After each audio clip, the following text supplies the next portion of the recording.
你好，欢迎收看《新闻面对面》，我是谢仲。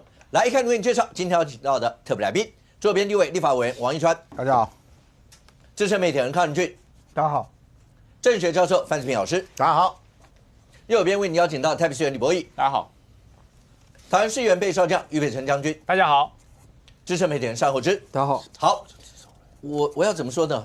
没有最瞎，只有更瞎。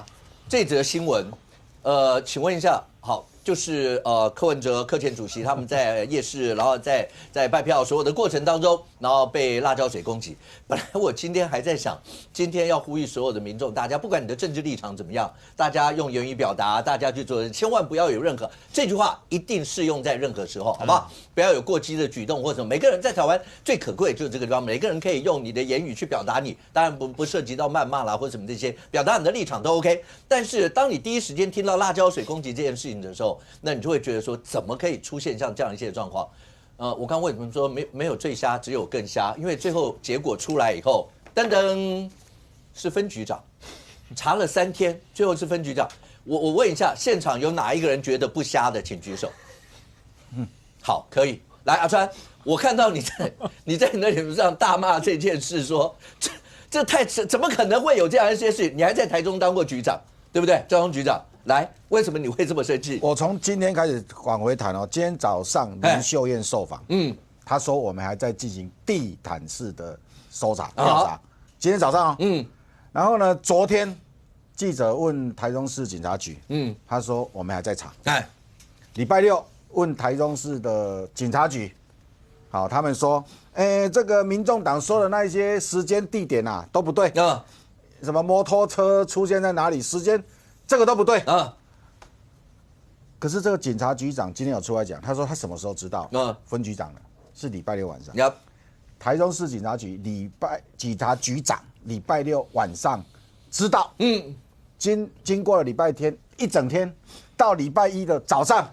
卢秀燕说：“我们还在查，所以台中市警察局长礼拜六晚上10点知道以后，没有跟卢秀燕讲，没有，不然卢秀燕今天不会这样讲嘛，卢秀燕应该说我们已经找到了嘛，对吧？我们已经找到了嘛，好，那这整个过程当中呢，他们开了几次会呢？礼拜五晚上10点就成立专案小组礼拜六早上11点开专案会议，礼拜天早上开专案会议，礼拜天的早上11点成立。”调查小组他们很多名称，专案小组、专案会议、调查小组，从礼拜六晚上开始，后面全部都在演了，因为已经知道答案是分局长，如果是真的是分局长，那问题是那个分局长自己带着那一只去那里玩，这很特别啦，这很特别啊，就说你就这一只嘛，对啊，你出门你带这只干嘛？分局长出门没有在带东西的，分局长旁边还有一个警官嘛，那如果为了保护分局长或者现场要处理的话，一定是那个警官包包或者什么拿了一支要攻击分局长，或分局长说去喷他那个警官才会出手嘛。没有，分局长是自己带那个啦，分局长出门也没自己在带枪的，一定是旁边的人带嘛。他干嘛带，对不对？所以这个案子看起来都很奇怪。那民众党因为他们礼拜晚上第一时间。就指控是青鸟嘛，然后礼拜六柯文哲还说什么他眼睛还在怎样嘛然后黄国昌也骂民进党，黄国昌今天礼拜一早上黄国昌还在骂民进党，还在骂赖清德，说这个是有什么 SOP 的我们就去扫街，为什么要制造纷乱啊？为什么要制造这些动？现在看起来很特别一件事情，就是我只想要知道卢秀燕什么时候知道？卢秀燕跟我们一样。卢秀燕早上受访嘛，他说他们还在地毯式调查我们早上也还在问嘛，那结果中午12点1点左右的时候说抓到了是分局长，所以卢秀燕也是跟我们同一个时间知道，那这个警察局长有事，警察局长哪有可能第一时间不跟市长讲嘛，让市长在外面还在调查，还在调查，那这个警察局长也蛮有事的，警察局长你那个分局长就在。开专案小组会议的时候，你分局长就坐在你前面呢，然后那个分局长也蛮特别分局长一定会叫大家去查嘛，调监视器，他调300多支监视器那一定是分局长叫大家去调嘛，不管商家什么的，然后调的，赶快给我查出来是谁弄的，然后到最后说是我自己弄的了，那你下面那些员警官到底要怎么处理嘛？警官说你是真笑的，对头到尾拢你用的，你即马你拢不爱讲。然后这分局长旁边有跟一个警官，那个警官从头到尾都不讲话。伊家直接跟分局长讲，敢是咱自己省的钱用的，迄敢是咱。然后今天警察局长还出来讲说什么？说这个分局长啊玩了4次他说只要柯 P 快靠近的时候，他就玩1次，他就按1次，他总按4次。那个警察局长讲的哦，对，说柯 P 来，我们就可以看看，他就这样关系图这样，就说柯 P 他们一群人走到这里，接着分局长，一共在距离15公尺，他就会喷，然后这个柯 P 再移动，他再喷。问题是他们这一条路啊是走去又走回来嘛，他们是右边去右边回来啊。那右边去右边回来，去的时候这个分局长玩了2次，他们回来再玩2次。不，这个大家无法想象啊！各位要知道6分局是什么概念啊？6分局如果在台北叫中山分局啊。6分局就是台中所有的8大行业都归6分局管。市政府也归6分局管。台中最多汽车旅馆的地方也在6分局。台中诈骗集团的办公室跟机房过去也都在6分局。星光三月、大圆柏全部在那里。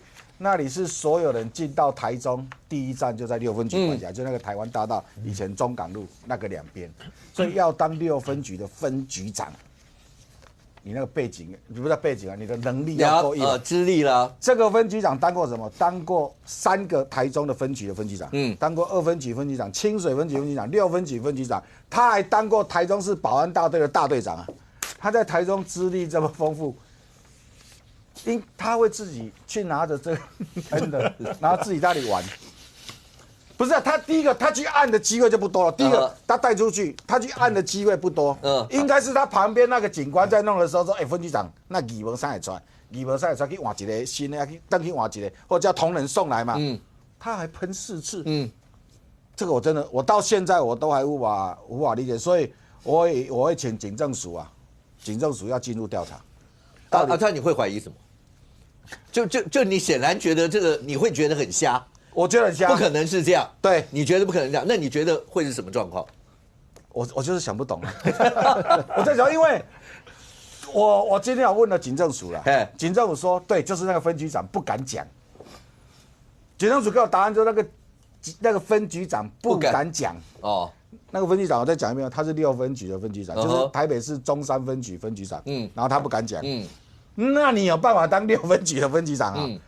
然后第二个就是说，他这个处理的这个他可以忍24小时之后才跟他的长官讲，如果他第一时间知道是他闯的祸了他闯的祸，他很简单他只要找民众党，比如找陈清龙，他一定认识嘛，陈清龙是台中以前台中市议员啊，找陈清龙，找江河树，跟他们讲说，不好意思，台湾分局长有去议调可能没有。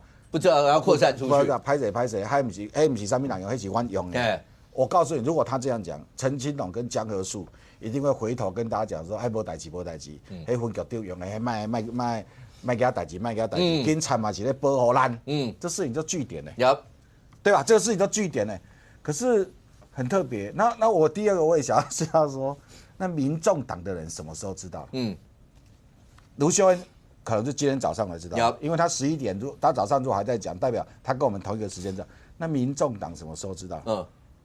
然后这个警察局长，蛮有趣哦。警察局长礼拜6晚上10点知道，警察局长也没有去跟民众党讲。警察局长照道理会跟民众党的市议员跟陈金龙立委讲说这个我们查出来了，现在状况是怎样，我们会把6分局的分局长惩处怎样。民众党应该也会很早知道这个答案。可是好像一群人都不知道，才会让黄国昌今天早上还在骂赖清德。然后今天这一个他们那个候选人，然后那姓刘那候选人今天上节目，人家问他说：“你们讲人家是青鸟，你们怎么现在是分局长弄的？你们现在怎么办？”他说：“搞不好分局长就是青鸟，管他们干嘛来喷我们？”他说：“那你为什么可以指控说是他？你为什么不能说是卢秀燕？他没有，卢秀燕跟我们合作，当然是反对我们的来喷的。”他说：“那你现在怀疑分局长是青鸟？”他说：“为什么不可以怀疑他是青鸟？因为讨厌我们、反对我们的才会来喷我们呢。”不是，这种很难理解的。而且这个好了，按照警察局现在公布的影像，那个分局长没有拿这样喷嘛？对啊，他可能是在地上喷或者是什么。好啊，那你们指控那个 KL 多半那2个人是谁啦？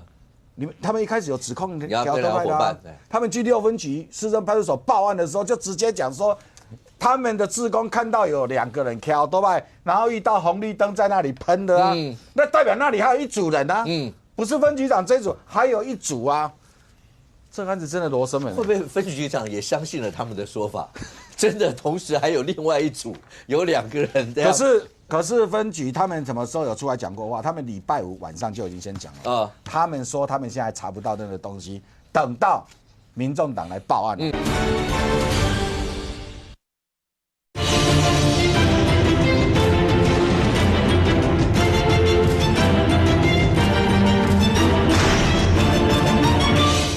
可是分局他们什么时候有出来讲过话？他们礼拜5晚上就已经先讲了。他们说他们现在查不到那个东西，等到民众党来报案。他们礼拜5晚上是这样讲，说等到礼拜6这个真正来报案啊。礼拜6那一群人就10点去报案嘛，10点报案到礼拜6下午晚上的时候，大家再问台中市警察局那个6分局说没有啊，现在都查不到啊，那个时间地点什么都查不到啊。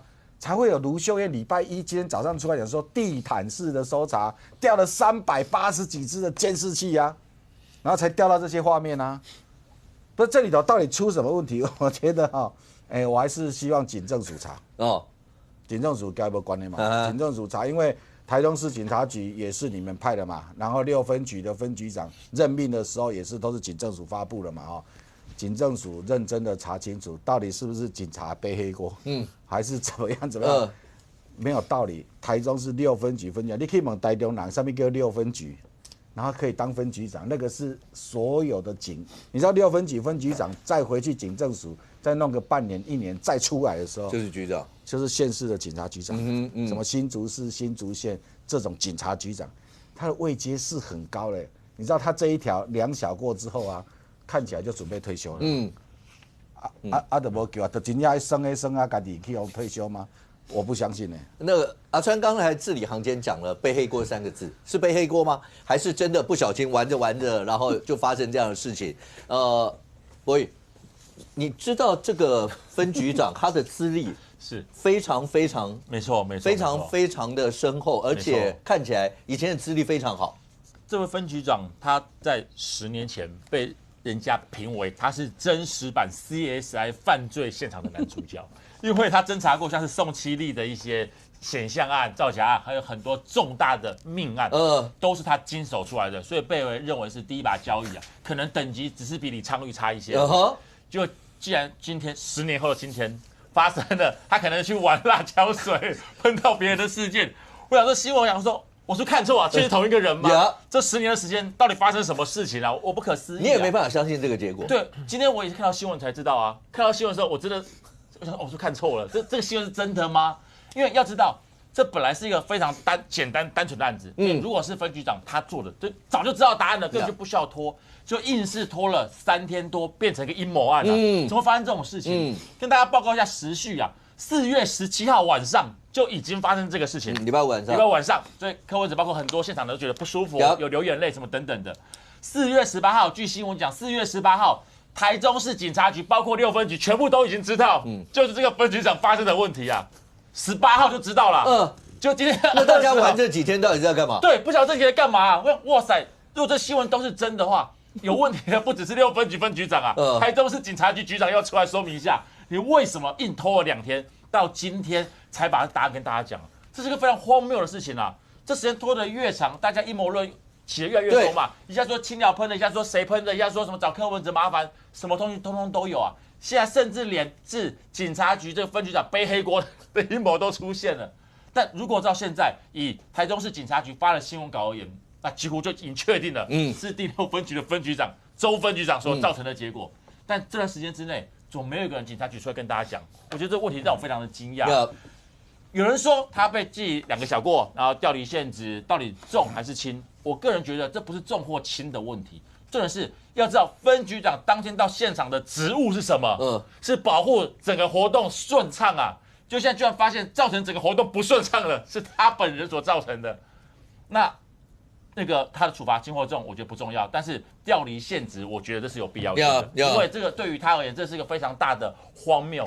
如果他发生这种事情，那以后会不会同样发生让大家不信任的状况？但问题是，以他现在这种事情发生完之后，我现在更期待的是台中分局他发出来的新闻稿今天是不够的，因为他今天发出来的新闻稿讲的是经过台中市分局他们很仔细的调查，多方面的搜证，最后终于确定犯人是第6分局分局长。那他没有解释为什么2天前就知道答案，今天他才要公布，这个非常重要哦。到底是分局长不想讲，还是台中市警察局不想让这事情曝光啊？然后最后不得不曝光，因为知道这事是绝对压不住的。你的意思说，本来在想说是不是那个调查的，反正你知道台湾新闻很多，对这件事情再往下 run 就过去了。对。可是因为这件事，你刚刚一开始讲，因为这件事牵涉到在野党的一个前党主席，更何况柯文哲柯建主席的能量非常高，然后带着一些一个政治活动在那边，你说在扫街，又在逢甲夜市，这个新闻出来，他不太可能因此就销声匿迹到没有嘛。所以我刚才我也没办法理解，好吧？我刚刚只能想一个，那个分局长会不会自己在想，他们的报案一定是真的，就是一定有一组人2个人骑摩托车去喷。所以可能不是我误案造成的，他不愿意相信，对他也不相信是我，一定是你们报案真的，所以我要查到底有没有。因为我先讲一下，18号晚上这个第6分局长他就已经说他喷了4次，他已经讲了是他喷的了，对。但是刚刚那个台中市警察局的新闻稿讲说，他们调了好几百张所有的画面，最后终于确定真的是他分局长喷的。这是什么意思啊？我完全不能够理解啊！代表了台中市警察局直到最后都不愿意相信是第6分局长所造成的乌龙事件。如果是你，会不会也不相信？这怎么会是我现场的指挥官？然后再觉得那个漏了坏了，我要试了4次，造成这么大的结果，他们会不会是真的很震惊到2天还没有办法相信这件事？我补充一下啊，他们礼拜6早上去报案的时候，这一位姓刘的这一位。他有直接讲哦，他讲了说有4个时间点被攻击哦。这个时候那个分局长都还没承认哦。然后接着分局长今天出来，就说那个警察局长出来讲，就是说就是4波。对，按了4次。然后呢，他讲的就是说他被讲的，他说他们被4波攻击。他讲在前面呢，分局长承认在后面。而且他是讲几点几分哦。他讲的几点几分，跟后来分局长承认的几点几分。是那他怎么会知道他几点几分被攻击？你看到那个直播画面，他们是继续往前走吗？那不舒服，然后为什么不舒服？4波攻击，他们能够明确指出我们几点几分被攻击。那如果我们几点几分被攻击，照道理来说，他们应该就去大叫了。为什么4波完之后，隔了1天早上去分局的时候，10点的时候，高大就说，其实我们昨天晚上被攻击了4次。而他讲完之后。到了晚上10点，那个分局长说：“我按了4次，我不懂。”就像我跟你讲的，他怀疑是我们阴谋论嘛，到底是不是后面来凑前面的答案嘛？对吧？但我必须要讲个重点，就是当这位分局长他是因为这个理由被记了2个小过，就表示结束了，不是因为这2个小过结束，是因为发生这种事情结束，这叫做羞耻啊！一个分局长发生了玩辣椒水的事情，这讲出去，这已经不是记不记过啊。他几十年的从警的这个生涯，可能都会背上这个污点。所以说，是否真的是有阴谋论故意要让他来背，还是真的是因为警察局内部不敢讲，而造成现在这荒谬的结果？我觉得这个事情还没有结束，台中市警察局应该要出来讲清楚、说明白。如果真的是这种乌龙案，那就没什么好说，他就是负责任。但如果不是，我觉得一个定义哈，民众党定义这个事件是攻击事件，警察定义是。乌龙擦喷雾剂走火，那这2个完全不一样哦。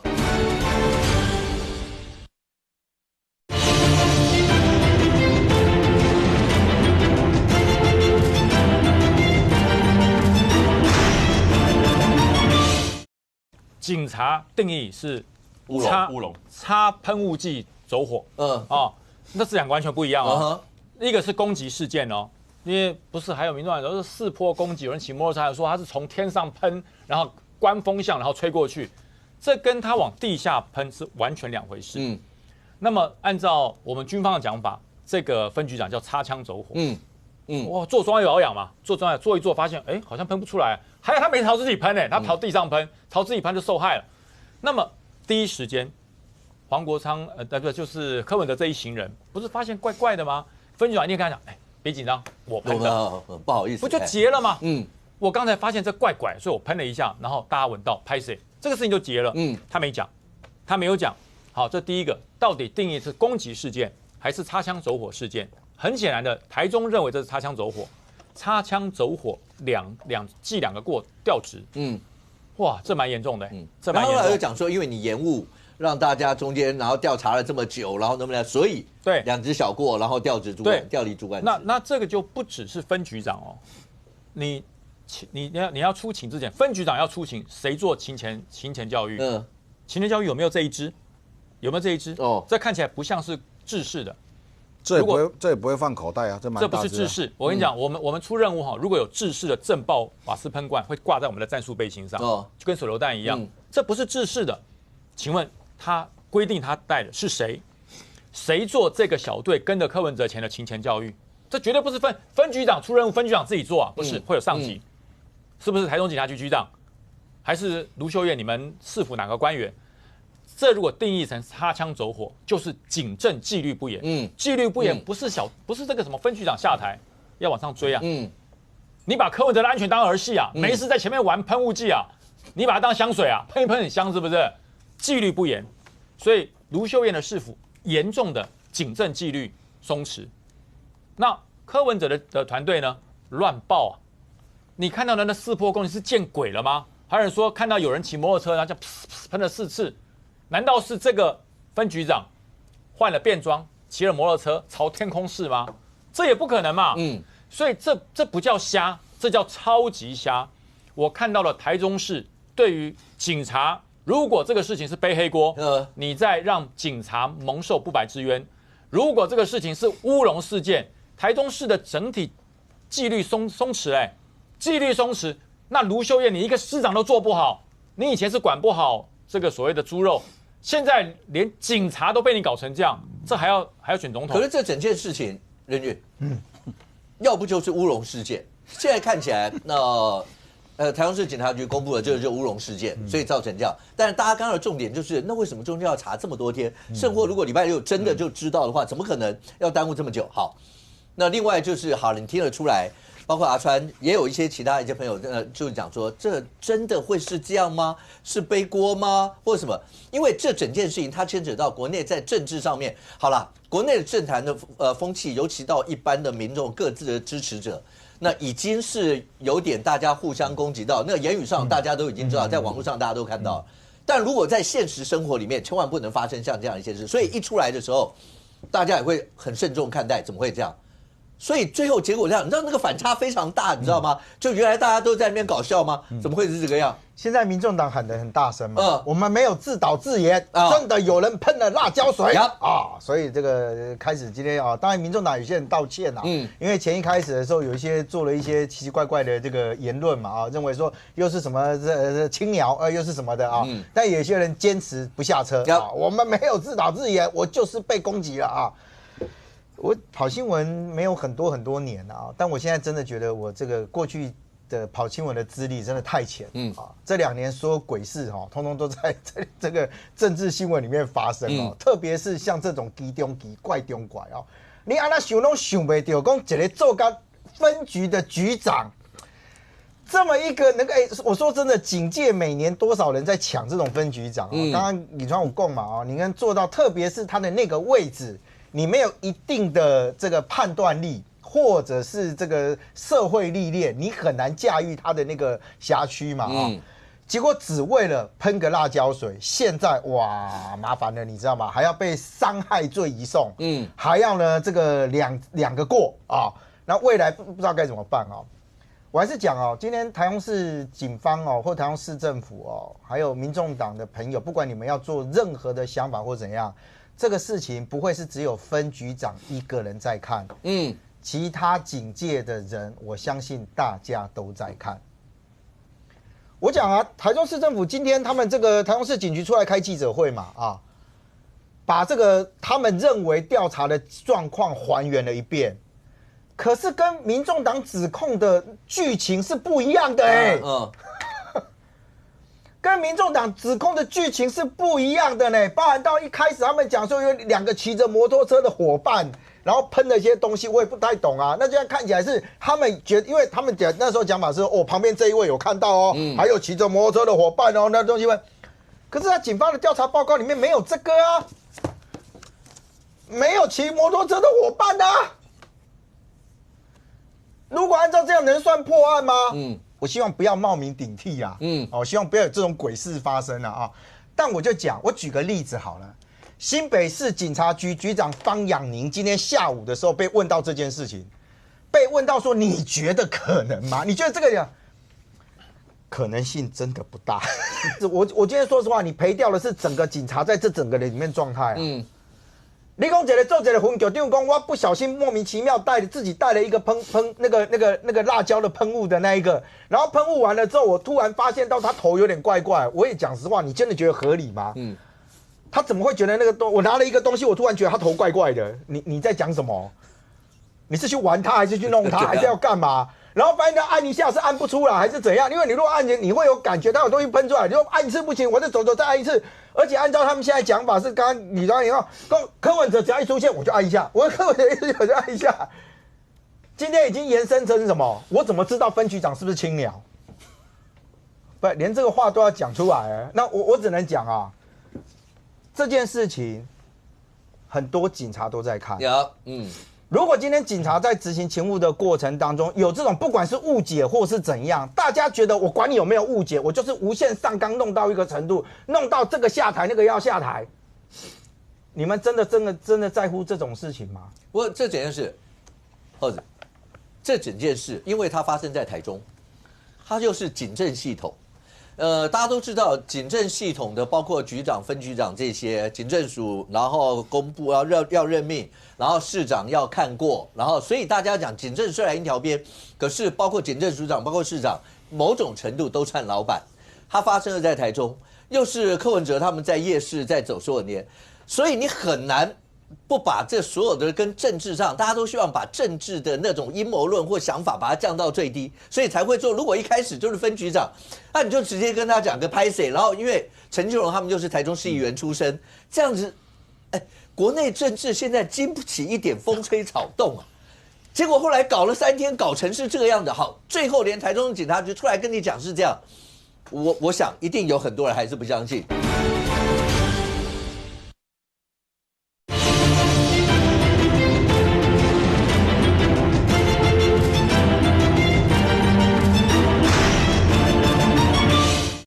最后连台中警察局出来跟你讲是这样，我想一定有很多人还是不相信。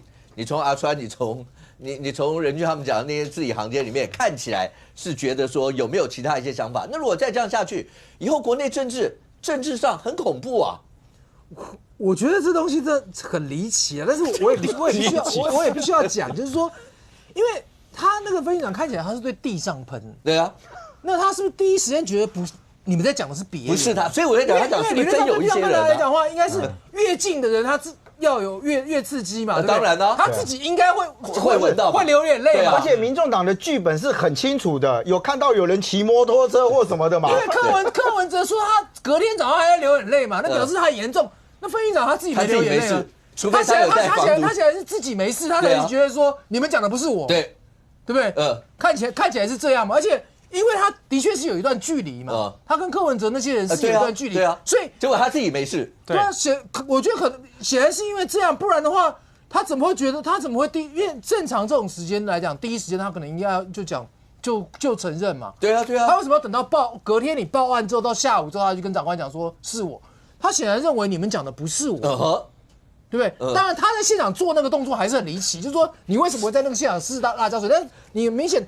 他是对地上喷嘛，就是我们有看到那个警方公布的画面，就附近有一些民众是有觉得不舒服，好看起来有一些眼皮的动作，但是我觉得他第一时间应该是觉得说这件事你们在指控那件事跟我无关，或者他就会出现了，因为如果照警方今天的公布，也没有其他人，也没有其他人做这些事，可是你刚刚讲他自己喷，他都没事，那为什么旁边隔一段距离的人会觉得有事？我就觉得很生气。他显然他觉得他没有觉得不舒服啊，才会玩了4次嘛。因为玩了4次，对。假如说你喷在地上，你最近的人应该最有事嘛，对不对？因为他不是对着别人喷嘛，他对地上喷嘛。最近的理论上他自己要，所以他可能觉得你民众党在讲的是别人，真的是有另外一组，所以需要把所有监视查完之后才发现说，原来你们。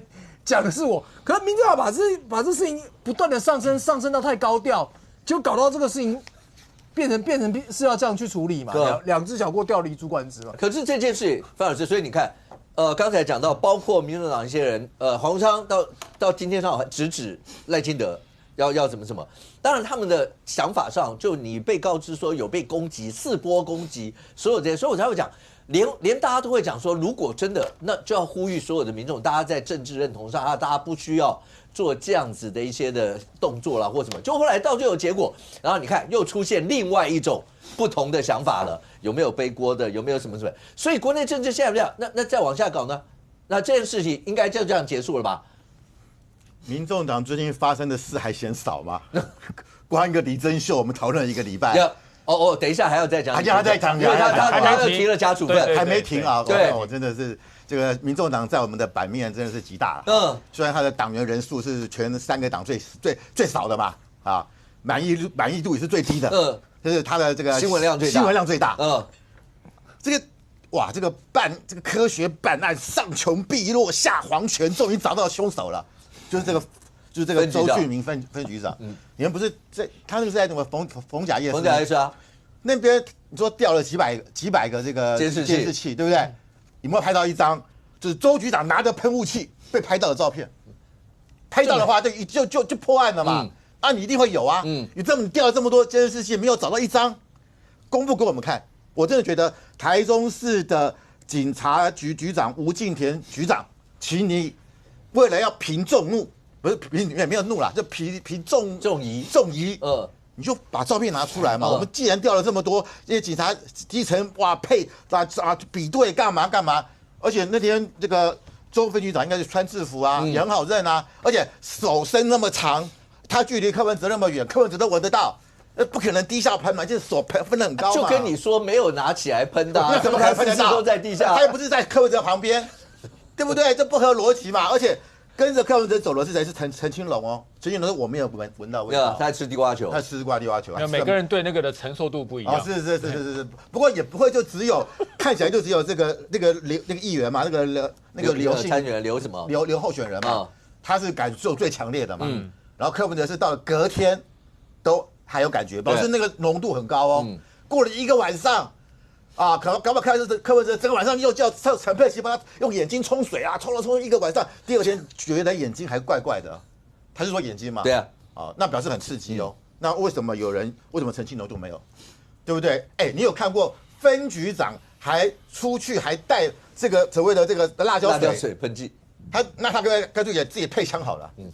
分局长出去。都不会带装备的嘛，旁边还有警官当他的秘书嘛，他就算自己要拿，也会交给警官来嘛，所以这个逻辑不同，不是你是我们台湾有8万个警察你去问一般警察去问信不信？一定没有想过有这么亲力亲为的分局长吧？自己还带装备，那不是这个不可。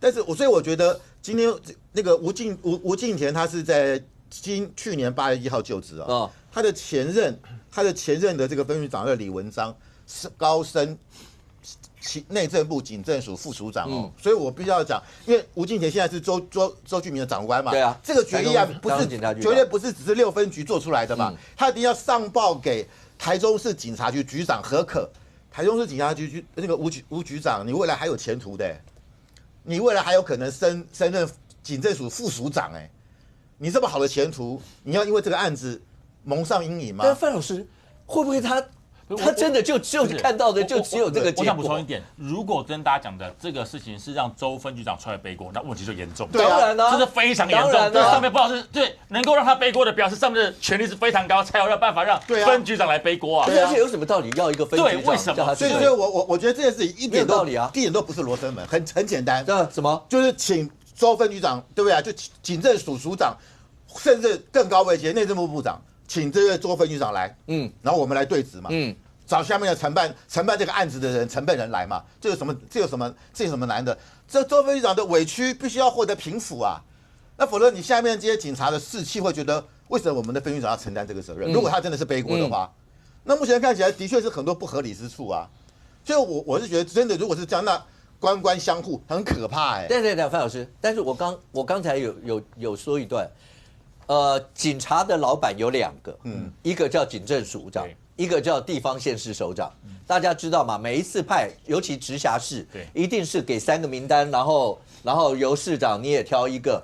前一阵子不是台北市的那个，就是因为发生的事件，对，给了一个挑了那个，结果后来不是他。好，不管。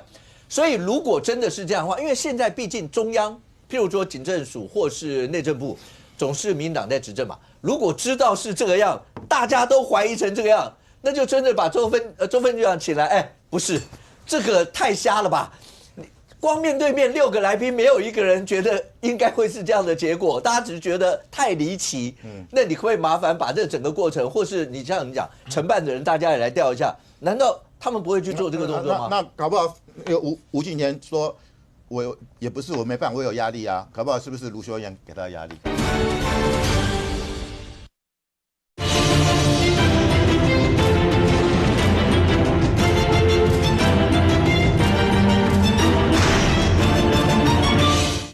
难道他们不会去做这个动作吗？那搞不好吴敬贤说，我也不是我没办法，我有压力啊，搞不好是不是卢秀燕给他压力？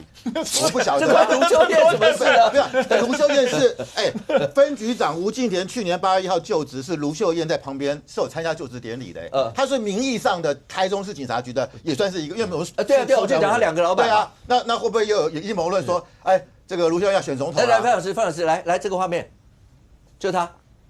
分局长，他往地上喷，前面有讲对，看没有？就这个，他们显然有听到你的声音，他不负责给你看。他是看到蟑螂的，不是？那你看旁边的人，旁边经过的人没事，没事啊，你喷的都没事。你看，还有人过去看看他在干嘛？还是他在喷？大家在怀疑他到底在干嘛？对啊，过去的人没事对。人家以为地上有蟑螂，所以我说他觉得不是他嘛，他当然觉得不是他嘛。旁边过去的人没事哦。如果真的喷出来，那旁边人都跑光了，没事。而且这时候柯文哲还离他有一段距离。对，你看后面还有一个他的随护有没有？右后方没事，后面穿西装那个，你看后面穿背心都没事。这个年轻的有没有？对，他们演鼻子没事啊，没有啊？不是，我还要讲重点。如果这画面确定是分局长，那请问一下他喷的是什么？他自己就讲喷的是辣椒水，那他喷辣椒水要干嘛？这要解释一下。对，没事，往地上喷辣椒水要干嘛？杀蟑螂？你有头派椅啊？对啊，他只是试试看东西坏了啊。我觉得试了4次，要试了4次，这到底合不合理？我就想问，这到底合理吗？我真的要试，我也不能在大马路上试，我要躲到旁边，在这个夜市那么多人来人往，这也是啊，真的喷出来怎么办？对啊。还有喷出来了，喷出来了，我自己可以啊。而且如果是坏掉，试一次，就喷出来就好了。对啊，喷4次，所以最低的那么小一罐喷4次，差不多喷完了呢。我觉得这整件事情，其实我必须讲哦，就是说他们现在画面，因为分局长承认嘛，对啊，我不认为以他这种职业，他会拿自己的前途来开玩笑。当然，可是我就讲为什么大家在谈论这件事情会觉得荒谬。人来人往，我不知道是民众党的党政比较好用还是怎样，就是只有民众党的人会发现到有异状哦。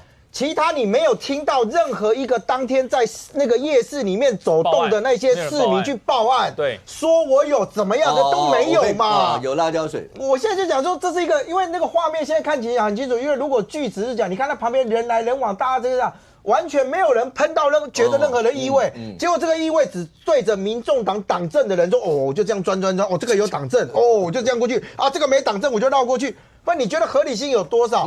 所以我跟你讲就台中这个警方他今天很慎重的在下午的时候开了一个记者会嘛，你没有厘清这个疑点呐，因为原先的那个民众党所揭露的剧本的那个版本看起来是一个攻击的行为，那这样的一个攻击的行为到了最后变成是一个分局长，他因为发现到自己有带了一个那个部分，而且如果现在看起来，因为他现在带的那个，我刚才在跟李川去攻这样代机嘛。就他们到底这是采购的制式的所谓的警械，还是他自己自备的？那我就讲说什么样的人会走在路上发现我这边，你又不是人家那个气喘那个喷剂，说拿起来喷2下，就没事突然发现到头，我来试试看那有用，我还以为他在地上喷漆嘞。所以我觉得他就回到一件事情，就是说我刚刚为什么讲今天这个开完了这个记者会。没有人认为破案的原因嘛。柯文哲脸书发布说法了，柯文哲脸书他说什么？他说上周五晚上，我和民众党的伙伴一起逛台中逢甲夜市，许多人都闻到刺鼻的异味，造成咳嗽不止，眼睛不断流泪，有人怀疑是辣椒水攻击。经过台中市警察局调阅沿线的监视器，确认共有4次喷洒，就是第6分局的分局长误喷辣椒水。他里面还讲啊，他说辣椒水是警察面对这个攻击的时候能够反抗的。然后当人群有人发现异状，市民前往报案，不是市民了，是他团队去报的案了。对，不过市民也没错，他团队也是市民，去报案，甚至调查小组开始调查之后，分局长主动说明就好啦，可免去一堆猜测，还怪他然后最后他说我相信分局长不会蓄意喷洒辣椒水，但如果能在第一时间就即刻说明，可以减少许多警察同仁的查案的成本，也减少怀疑与对立。这次事件中可以改进的地方，再次感谢台中市警察局的火速破案，大家辛苦了。他装乖他装乖得了便宜还卖乖。这个案子其实我觉得其实可以从任俊哥刚刚讲的说，我觉得很好，就是说喷完之后到底有没有如他其他人不舒服？因为他刚刚那个画面应该是连续画面，他是截一段，他应该是整段拉起来，看后面的人有没有出现。对，这画面公布出来，对，如果有就代表的确有影响，如果没有，那我的确有怀疑是否只有他们特定的人闻到。所以我觉得那个影片还不够长，真的。蓝白盒，OK， 没有，是两回事啊，这个要讲清楚啊，对，所以这个要讲清楚，我觉得蛮就应该对。那看警政署要不要介入调查嘛？你刚刚讲说会希望警政署不是这一定要查的啦。我跟你讲，这个包括6分局的分局长的任命也是在警政署。是啊，因为他们公布都是连这种分局长都在警政署公布了嘛。那到底，我现在一直真的，我到现在都真的无法理解。然后他现在说公布说，因为他为什么会被记2个小过，倒不是他喷那个，而是他延误啦，就是说他24小时以后才讲嘛。那我就问这个警察局长，那你什么时候跟卢秀燕讲？显然卢秀燕今天早上还不知道。那你是礼拜6晚上知道？又过了1个礼拜天，到礼拜1早上卢秀燕还不知道。那你自己超过24小时，你比那6分局的分局长，那你如果很早跟卢秀燕讲，卢秀燕应该会很快的就跟大家讲说，我们已经查到了嘛，警察局会马上公布嘛。不可能，你礼拜6晚上知道之后，礼拜天你没办法公布，我不相信。而这个案子礼拜天只要台中市警察局一公布结果，这个所有的风波就通通停了。为什么刚刚柯文哲现在下午5、6点他要公布这些，说他感谢这个警察局，因为他知道他们今天他们的一堆公职人员都还在骂警察。江河树也骂警察。然后这个西屯的这个候选人也骂。这个西屯的候选人你知道他多夸张？他的选区啊就是6分局。6分局的分局长他一定很熟，因为他已经在那边活动好几个月了嘛。然后他到今天都还在骂那个6分局的分局长，他可能是青鸟。然后呢，江河树也骂，然后就一堆人都还在骂。然后骂完之后，我觉得柯文哲应该感受到说，这个事情你一直骂警察是不对的，所以他今天才说什么感谢警察，然后警察很辛苦之类的。他们也在想办法这个火给灭掉了。不过这一个。因为我刚看那个分局长这样子喷，真的，他为什么？而且他喷好像有针对地上什么在喷呢？跟蟑螂吗？不是啊，你看他的动作，你看他的动作有没有？就是看到什么硬要喷他那种，就是我们在喷虫还是什么？然后他喷了旁边那些也没反应。好，你说不要讲旁边那些人很快就走光了，那旁边的店家呢？那些摊贩也应该会闻到啊，因为正在他旁边的人刚好走过去，也许就没感觉嘛，就走过去了。可是。旁边有一堆店家，那些店家也没有发现，旁边还有人过马路要去买东西，对，所以也没有闻到啊。好了，反正 OK， 这件事看不知道会不会还有后续，因为台中市警局已经公布了这样一些结果，那是不是还是有很多一些的问号？还是又坠入了国内政坛所谓的信的恒信，不信的恒不信，那未来又会怎么样？好，但是刚才范老师讲了一句话，民众党最近多事之秋。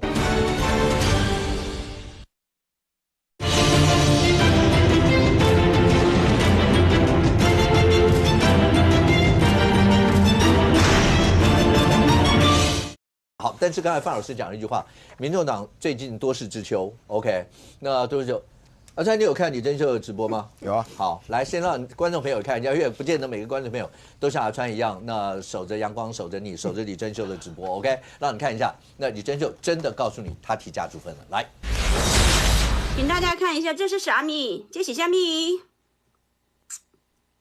够了啊！够了！这个就是循王金平模式，申请假处分。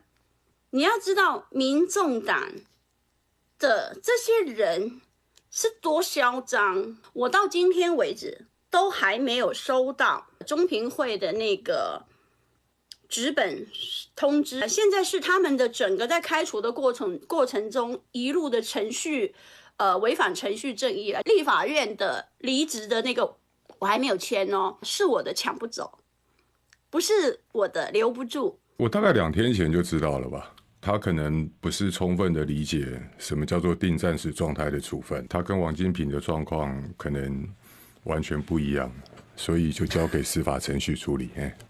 一点都不担心，完全不担心。他就算提了，黄昌他们也一点都不担心，因为我们也不知道他提了什么。他的对象是针对立法院还是针对台湾民众党？如果针对台湾民众党，那许忠信礼拜3还是就任啊？因为台湾民众党即使这个处分停了，那立法院没有被提什么暂时处分之类的东西，那立法院还是让他继续跑嘛，继续那除非你对的是立法院，然后跟立法院讲说你现在不要让许忠信就任，那这才有机会嘛。那第二个，如果立法院觉得地方法院觉得这事情很严重，那礼拜1、礼拜2，今天礼拜1过了，法院还没看起来还没有，那剩下1天就礼拜2嘛，因为你让许忠信礼拜3一上任，就来不及了，你不可能上任然后这个后来判断完之后说啊，那还是李珍秀，那许忠信你还是先回承担，没有那种东西嘛，那也不可能变114个立委啊，也不可能啦，所以我们不知道他处理的内容是什么啦。不过他昨天这个场地我是很不满意啦，因为就是还是立法院的大安会馆啊，那他凭什么还在那里啊？你说因为他已经被除名，对啊，不是立委了，对啊。然后呢，他为什么要？然后他就解释说什么人家说可以再住1个月，后来说改成住2个礼拜，然后他说可是我还没签离职啊，不是啊，你被警察抓到开罚单，你说我不签那个罚单还是在啊，你不会说我不签所以罚单不成立嘛？那现在你如果被立法院，我们就不管叫解职叫什么，反正你现在就是对立法院来说，此时此刻韩国瑜的这个立法院来说，不认为你是立委了，所以他才会跟中选会讲说，就中选会该递补1个人进来嘛，所以他昨天还花蛮多时间讲他的那些衣服啦、耳环啦，什么他的什么一个丝巾是用他的鞋子去跟他朋友换的。你真的很认真在看他的直播，很认真啊。但是呢，那个都已经不重要。但是他昨天又加骂了，就他花比较多时间在骂周瑜修。他说未必是陈志然，对可能更坏。他说有一些机密的东西。然后他说周瑜修是什么？是民进党的，然后要来害柯文哲的所以他的东西，我觉得到这礼拜就没了本来大家如果他不提假处分，其实说实话，应该上礼拜就差不多结束了。对，那可是今天这个，如果明天法院也没处理，礼拜3也没处理，那他就没了。这个他因为立法院不会多1个立委啊，所以他就没了。现在唯一我判断最有可能就是民众党在某一个程序上漏掉了就不要寄开会通知。他说他还没有收到任何东西。不是，就开会通知叫我来讲的事情，跟你现场跟我讲的事情不一样，然后我没有时间准备，诸如此类的，去搞这个行政上的瑕疵嘛。那你只能多做几天了。因为到最后民众党再来一次就好了，把程序全部走齐就好。接下来他说他没有收到那个纸本通知，问题不知道拿去哪里给你啊。不知道拿去哪里给你啊，因为你就住大安会馆啊。那你要拿去哪里给你？那不然你去电视台找你，门口等你，送达，亲自送达，然后拍个照，确定有送到。不然他现在的居所也不知道在哪里。对台湾民众党寄这个会议通，可是这会议通知没有寄给他，不是会议通知啊，就是那个会议的记录，最后的裁决结果，没有寄给他，这很重要嘛。这很重要啊！如果没有，等一下啊，如果没有寄给他，他怎么？他说循王金平模式的意思，就因为那时候王金平也是国民党那个通知呢，王金平直接跟所有的人讲说，除了他亲收，绝对都不收，所以国民党才会在党部外面贴一个，就是用公告的方式，他想要循王金平模式，某种程度是想要这样了。先不管政党法2016年修了或什么，先不管这个，但是他的想法或者他的律师的策略上是循这个啦。对啊，但是就是。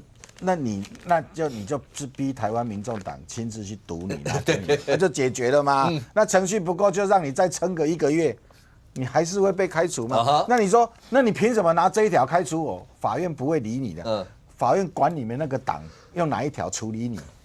法院没有管那么细吧？那法官在管说，你们这个社团他用这个听起来不合理所以不行。没有啦，应该只处理程序，不会处理到里面去了。OK， 我先补一下，他跟王金平博士真的不一样了。好，第一个就是说，他的假处分是党籍嘛，对不对？好，那王金平那时候是国民党2013年9月9号开除他党籍之后，他马上就提出假处分，然后9月11号假处分就判下来了嘛。好，那王金平当初是立法院长，所以呢，我没有取消我自己的资格嘛。好，所以那法院判下来假处分是说，因为你院长的身份跟立委的身份，你会造成不可回复的重大损害。好，所以这个党籍我帮你保住，因为保住党籍之后，你后面东西都不保住。他现在状况，第一个，你不是院长，你的损害就已经重大，不重大就已经差很多。第二个，4月13号当天，民众党发函中选会发函立法院，立法院当天已经公告，对啊，全部都是弄完。你的立委资格当天就已经取消，现在已经没有回复的问题啊，对不对？你现在因为你的家属分是针对党籍嘛，家属分不是因为针对立委身份，你现在可以跟民众党打的官司是什么？打的是党籍的回复党籍的官司嘛。那回复党籍之后，后面要再去谈赔偿的问题嘛，对不对？因为我立委身份没有了，所以你应该赔偿我。但是你跟那个王金平的状况的家属分保住那个立委的身份就已经完全不一样。再一个就是说，王金平当时因为是人团法，因为这后面就是说后面就是诉讼，家属分之后就是诉讼。王金平是1审胜诉，2审胜诉，3审的时候换成朱立伦当党主席，他就不打了，所以就保住了。因为那时候法官是认为是说，你国民党因为用人团法，你只用一个考纪会来处理，应该要会员大会才可以开除党籍，才可以出籍，你这考纪会处理不合法。后来现在有了政党法的规定，只是你政党要有一个单位，一个专责机构，你怎么处理，我根本就不管。所以你今天来讲，你的假处分法院不会判的，因为要保全的东西标的不见了嘛，你现在立委身份已经没有，我没办法帮你回复嘛。所以标的也不见，现在只有打你党籍存在的官司。那再一个就是说，依照政党法来讲，他怎么处理你？即便我认为那个理由不合理，因为当初民众党要处理他的时候，讲了一堆东西，其实最重要是说你拿那个立委职务来交易。可问题是那个不是你要处理他的理由啊，那是你在跟他negotiate在跟谈判的时候过程中间冒出来的东西嘛。你协商不出来的，结果你把这当成最主要的理由，我觉得这个是有点小题大做。但是不管怎么样，就是说以政党法来讲，他不管你是用那个损坏政党名誉到底有多大，他要处理你就可以处理你。而且重点是李真秀搞成现在这个样子之后，你现在说你损坏民众党的名誉，100个有100个人同意呀，现在再开除你8次也没有人有意见了，所以你要搞什么？你这事情根本就搞不过去啊。可是范老师，请问一下，那接下来呢？就这件事情，如果照来宾刚刚讲，李真秀难道不知道吗？或者他还问他的律师，而他现在告了，他的目的到底是什么？本来这件事情在上礼拜，应该在上礼拜5，然后大家政论节目来讨论，然后接下来如果不是他今天提这个，今天就不会再讨论这个了吧？那他现在在提这个意思呢？打延长赛吗？就是把所有的声量跟所有的这个事儿继续往下走吗？对，上个礼拜应该是他这辈子是个媒体关注度最高的。那我自己觉得就是说他有点玩上瘾了啦。对啊，所以他才会，他上礼拜有说他不会去告这个民众党他说他为了要让阿伯继续领导这个民众党，他说我对这个民众党他多么的这个欣赏，对不对？所以他不会用这个方式来伤害民众党。他为什么礼拜天说他要告？你之前说不告的当然他又会有他的一些理由啦。我觉得他当然就是要让我们今天继续讨论他嘛。对不对啊？那我不知道今天还有没有别的节目会找他上，但是我觉得已经没有什么东西可以讲了啦。除非他再爆更多新的料。所以我觉得就是说他这个有点歹戏拖棚了。那以目前来看的话，反正立法院已经做出了决定了，而且中选会也做出决定了。那他要走司法就走司法。我看今天黄国昌也不太想理他。可是他这个整个，你说这个不管叫自走炮也好，你说一级爆破式，中间过程，刚侯子在讲说那个对民众党伤，你说现在100个人都说你已经伤了这些，而且中间过程连战狼小姐姐都泪洒摄影棚，都哭成这个样，然后柯文哲还要去安慰所有这些，因为现在已经变成这整件事情，就他一个人就把整个民众党，这感觉到老巢都翻了的感觉啊。这个陈世涵就是另外一出了。什么叫另外一出？这另外一出，他骂人家，这骂得很难听啊。这另外一个段子啊，就是四叉猫他去找他说，为什么陈世涵要开柯文哲的账号自己安慰自己？他说自导自演玩不腻哦。因为他是陈志涵，他就是掉眼泪嘛，然后就是柯文哲就想说，面对无聊的攻击，受影响的是难免的，稍微休息一下，把心情调整好，我们继续把该做的事情做好，这样就可以了，就是柯文哲的安慰嘛，对不对？可是徐府自己讲过啊，他说柯文哲本人没有柯文哲脸书的账号，所以早上那个什么是谁发的，也就是说。徐府是她老公哦，对啊，她老公说柯文哲没有自己的脸书账号，那这些这个安慰陈世涵的人是谁啊？会不会是陈世涵自己啊？会不会陈世涵是帮柯文哲这个搞脸书的？那就是他自己安慰自己了。他有必要你懂我？就是柯文哲不会弄脸书吧？对，那还是说柯文哲的脸书操作人帮柯文哲做了这个回复？那这个脸书操作人是不是陈世涵叫他去弄的？或者这个操作人根本就是陈志涵，所以我就觉得嘛，徐府也自己透露了嘛，所以我就变成说有点自导自演，这是这个是四叉猫讲的啦。好，这是番外篇，这个是跟本戏主轴无关了。不过我要讲说，其实现在有一个人可以让李胜秀绝对闭嘴，谁？国台办呢？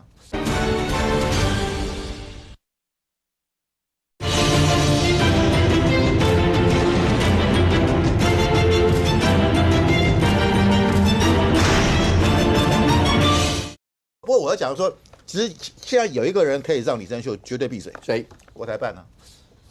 国台办就要打电话说，胜秀啊，不要再讲了，我刚刚又去看了你父母了啊，不要说我很关心他，不要再讲，这明天就不讲，那为什么他还敢这样讲？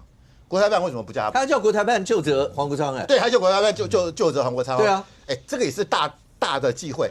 你怎么叫外面的来教训我们自己人呢？不管你认不认同黄国昌是我们台湾人啊。你现在竟然要叫这个国台办来对他进行惩戒啊！我想这个一般台湾人都不会接受的，所以我觉得那也很可能就是国台办已经跟柯文哲闹翻了。就是过去本来他们是有合作关系的，不然你看为什么2014年柯文哲当上台北市长，他过去不是什么太阳花那个什么那个当初的学运对不对啊？他是2014年的这个太阳花学运，太阳花对啊。他也是受益者啊，他就是什么228的这个彝族后代，对不对？那当初就是因为他要选上台北市长，所以当时中国认为他有年轻票，他有小草，所以跟他合作，让他参加双城论坛，哪怕你是深绿的、台独的，他也不在乎嘛。可是那个合作看起来现在怎么已经破裂了，甚至我认为包含像这个李胜秀能够成为不分区，我觉得也是跟这个。他最后海选啊，也是对啊，他哪告诉我谁跟谁选了？你海选总是有个仪式，有一个场地也没有嘛，所以我认为也是国台办希望然后插一个中配到这个立法院，可是这个合作关系既然已经结束了，我觉得双方面就撕破脸了，所以说李胜秀现在肆无忌惮，那这个伤害谁？当然是民众党啊，所以我觉得从这边看起来就是说国台办好像也不愿意去阻拦李胜秀。OK， 我要补充一下哦。李胜秀这一招跟王金平完全不一样，所以他这一招是保不住他立委的位置的。但他为什么要这样做呢？大家有知道呢？一缕幽魂啊，从这个地狱上来哦，不能随便加害杨世坚的人，他必须要取到一个法宝，叫黑令旗。对，李胜秀这就拿了黑令旗，那是要有那个是要有对非常大的冤屈的人，你才请得到黑令旗啊。小五哥那天来这边，他的冤屈还不够吗？都快把摄影棚给掀了，他的冤屈很大。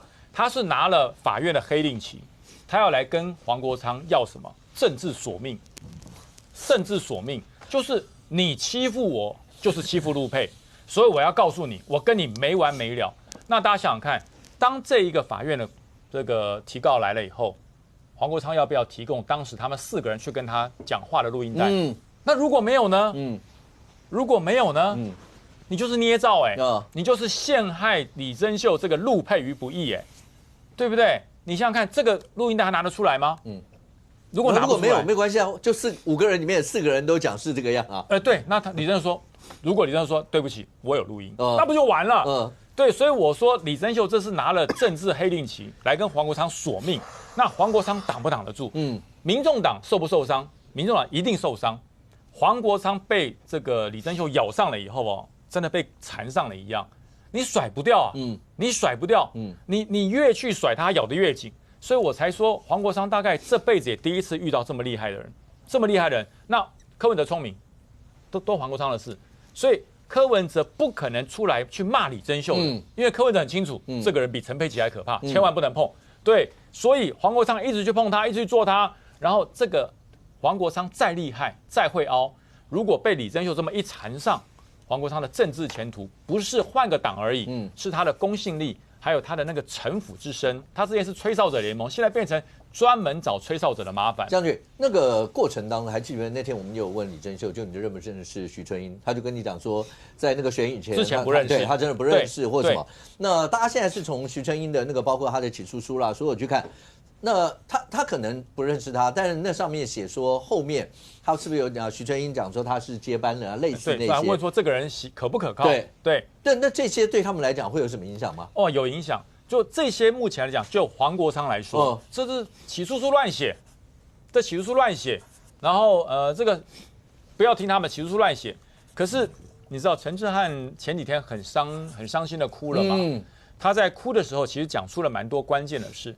他间接的证明这些没有乱写啊，因为黄国昌说都是乱写嘛，这是徐春英的起诉书嘛，什么跟黄珊珊很熟啊，然后李珍秀可不可靠啊，都在这里面这么多哈。黄国昌说乱写，这垃圾啊。可是陈智菡所讲的不一样他说我告诉你，其实徐春英是有接受海选的，是有接受海选的，只是因为出了一些事以后，他因为一些状况。徐春英他不想选，也就是说，如果不是徐春英自己不想选，民众党没有打算让他退出然后因为徐春英不想选了，所以才有李珍秀。所以李珍秀不见得是经过海选是因为补徐春英的位。因为他说里面说柯文哲比较坚持，就是民众党的8席那时候还不知道几席了就是民众党不分区里面一定要留1席给新住民或是中配。这是陈智菡说的。那么如果按照这样子的证明以后，这起诉书没有错徐春英跟民众党的关系，徐春英跟黄珊珊的关系，徐春英因为自己不想当立委退出来，所以这里面他就会讲嘛，就是表示徐春英跟黄珊珊是不错的。他是113年8月20号的时间，他说孙就是孙宪。以人性的角度，你私下给珊珊一些安慰跟关心，就是因为那时候他不顺嘛，可能要离开了嘛，离开立法院，所以要离开，就是他有很多查账不太顺利，所以表示坐实的一件事，就是陈智菡他讲的这些内容，间接的证明这是正确的所以民众党到底有没有被红色的势力来做控制？我觉得。本来黄国昌意图都推开，一推2、5、6乱写，可是经过了这个陈智菡这样讲，他讲徐春英，讲这个，因为他要讲李珍秀嘛，所以才间接的讲了这一段。我觉得这对民众党来讲很可怕这是核爆不过这整件事情，任俊还记得那天我们一直在讲不合理的事情，是4月7号人家要逼宫，是如果柯文哲又答应你要做到8月，那难道不会在13号以前要去联络？柯文哲或什么，现在慢慢解密。4月7号那天的时候，确实李珍秀跟柯文哲有通过电话，是。还再多的是4月1号，他们俩也碰过面，不是大家会越来越多了，然后联络的次数越来越多了。这个民众党号称一个公开透明然后什么东西都按照制度的政党，透过他们这几个互相这个咬来咬去就发现到原来这些都是叫做口号。他们这个党有太多的秘密，有太多的密会，甚至有太多的交换条件。只是在谈论这件事情的时候，我其实觉得比较难过的，其实是因为他的所有的东西都建立在国家的名气之上。立法委员这个职务嘛，全中华民国台湾从一开始有立法院到现在，多少人当过立法委员？有哪一届的立法委员被民众党搞成乌烟瘴气的？就变成这样啊！2年条款不是民众党所独创嘛，台联创过嘛，国民党也搞过啊。国民党那个2年条款后来没有成功嘛，因为大家都不愿意选嘛，然后到最后还弄得很难看，地方有人要选了，我干嘛死？就是继续就弄下去嘛。啊，现在许忠信当年那个2年条款的那个，他现在又跑到民众党当立委了嘛。所以我会讲，就是说，他真的凸显出来，就是说，当所有国家的名气到了民众党里面，居然成为大家可以私下协调来，你当多久，他当多久，然后我们怎么换的时候，你不觉得这是一个很可悲的事情吗？第二个，透过李珍秀跟民众党之间的这个互咬，才发现到，原来我们过去在谈论，因为国籍法，我不认为李珍秀可以担任立委的这件事情，民众党上上下下也同意呀。不然怎么会有李珍秀讲的那个说他们还叫我去放弃那个国籍什么的，然后后来我还被骂。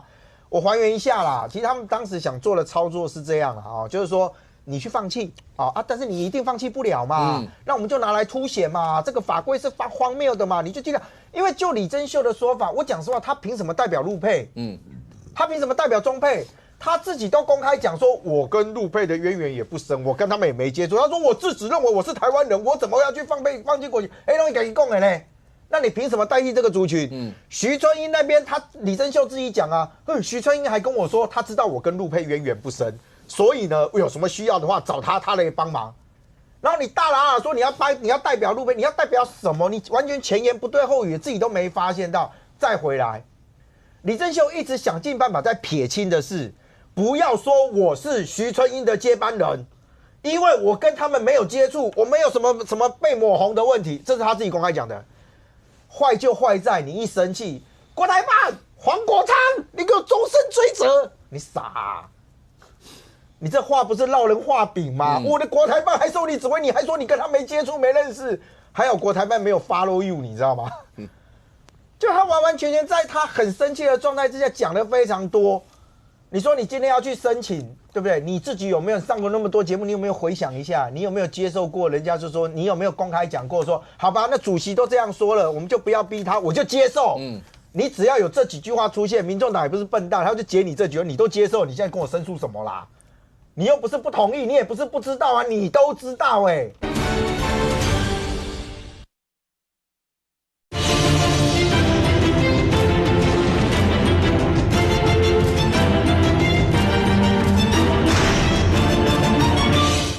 你都接受，你现在跟我申诉什么啦？你又不是不同意，你也不是不知道啊，你都知道你要强调什么公司未送达，你 OK 的程度有多少？可是这是李珍秀，我们现在回来看到的是这一个政党，他居然拥有8席的立委，而这8席的立委，他本来全党是按照李珍秀的说法是全党上上下下都不同意他接立委，最后他为什么变成可以去当所谓的立委？因为柯文哲说可以，你又再度证明了一件事情，柯文哲把自己定位在国家律法之上，民众党就算觉得不认同，只要柯文哲说要，没有人敢否定他，这样很可怕你再回来看看一审的审判书有没有这一段的文字？国家的法律，他特别强调柯文哲你还要选总统结果国家的法律跟制度全部被你们这样操弄，审判书也是这样写啊，结果李珍秀证明了，对啊，我们这个党就是这样怎么样？哈。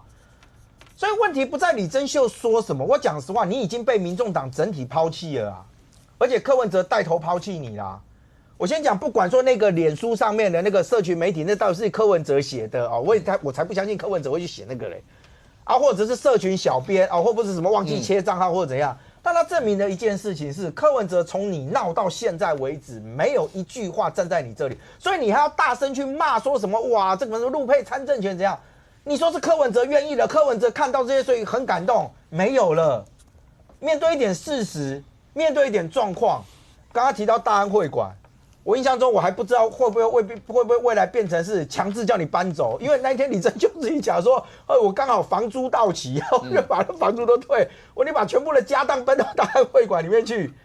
那现在变成怎么办？所以我还是回到了，我就说民众党现在整体的其实我真的觉得大家应该静下心来。李珍秀的这个状况，其实那是民众党党内的问题，但我们谈论的是在国家的制度跟名气之上，居然被这些人可以这样子操弄。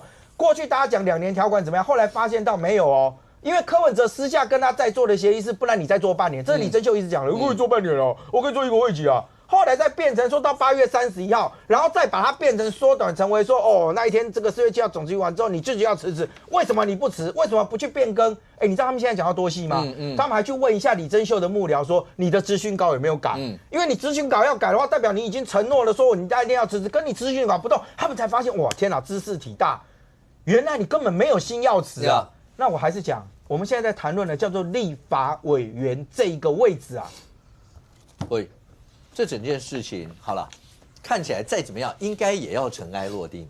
那后面再怎么纷扰，不会影响到蓝白合这样的一个状况。对。可是因为李珍秀，我们每次那时候李珍秀在过程当中在质询啊或者什么都讲说，不要把他跟陆配之间，那不要去伤到任何一些陆配，每个人都有自己的一些选择跟自己的一些的处遇。那这件事情一直到了现在，看起来事情应该就是这样。可是对国民党来讲，第一个。李珍秀这件事情不会影响到台湾的一些陆配啦，或什么一些的权益嘛。第二个是，这整件事情再往下走，黄国昌、李珍秀看起来他最起码他口头上说出来的，他最恨的人应该是黄国昌。当然今天周瑜修好像有点后来居上，但是黄国昌目前好像排名一直居高不下。那但黄国昌现在到底是要不要选新北啊？你们是4月底要做民调？要做民调了，对。4月底要做民调。那为什么很重要的场合，譬如淡江大桥通车或什么，他为什么不去？其实我现在不是很确定，民众党他现在的问题是内部问题要先解决，还是跟我们蓝白合问题要先解决？他们到底怎么样来平衡或者来决定先后次序？我不是这么的确定，因为问题太多。我觉得的确李珍秀问题的确烧到现在，我的确很惊讶了。我本来以为上个礼拜要结束，对，但他现在一进入假处分，那一定会跟假处分最后结果是什么嘛？黄国昌主席恐怕都要必须亲上火线来回应后续的问题，因为如果有一些法律上的一些攻防的话，他很简单，他现在就先等，因为你已经是提了假处分，假处分一般是法院也不会问你们这边，反正法院就会直接裁，没错，裁下来以后看法院的准驳，我再决定嘛。法院如果驳，我根本理都不理啦，法院准了以后再说，他现在肯定态度就是这样，这样。那其他的人会不会跟他一样想法就不一定了。继续延烧嘛，就算准或不准，都有很多话可以重新再烧这个议题的啦。所以李珍秀委员很明显，他的问题还持续的在烧民众党。那有没有烧到国民党？我当然觉得李珍秀委员没有烧到国民党，这案子真的跟蓝营是无关的。但会不会影响到蓝白合？我就觉得非常惊讶跟很怀疑了。因为最近我今天还有听到新闻说，有人劝进黄国昌主席去选彰化县。不然说我们自己问题都很大了，请你不要再彰化县了，好吗？对，你们的彰化到底怎么办？我也不晓得怎么办。对，这个是真的不晓得怎么办。对，到底你们本来有好，第一个现在是蓝营执政，对，而且是个大县，对。然后看起来其实本来也有算蛮好的人选，没错。但是不管对，不管因为什么样的原因，然后你们现在看起来要提别人，然后如果黄国昌再进去，不是新北的问题先解决，再去讨论要不要去彰化嘛？对啊，就是。本来一个很单纯的哪一区的蓝白合就那一区初选就好了嘛？你说嘉义就嘉义，宜兰就宜兰，新北就新北，对啊，就新北出现不要说问题，出现一些争议完之后，就会烧到我彰化来。我想说到底在干什么？任俊哥就笑得非常的友善，对，笑得非常友善。放彰化不是因为你们。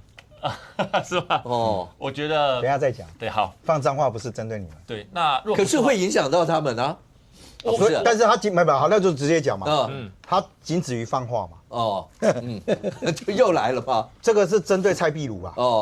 我明讲是针对蔡壁如。因为那个议长说蔡壁如，他担心蔡壁如在这段时间，民众党，你真的看民众党的发声平台一直在攻打他，包含到说什么是不是接任啊，什么的，还有一个啦，就地方盛传啦，蔡壁如事实上在彰化那边有一些动作。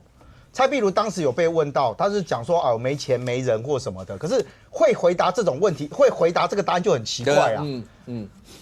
所以我认为他当时那个仅止于放话的原因是不可能嘛？你怎么可能？你新北搞成这个样子，然后突然说这个黄国昌也可以去，你全台不分区哦，你什么都能选。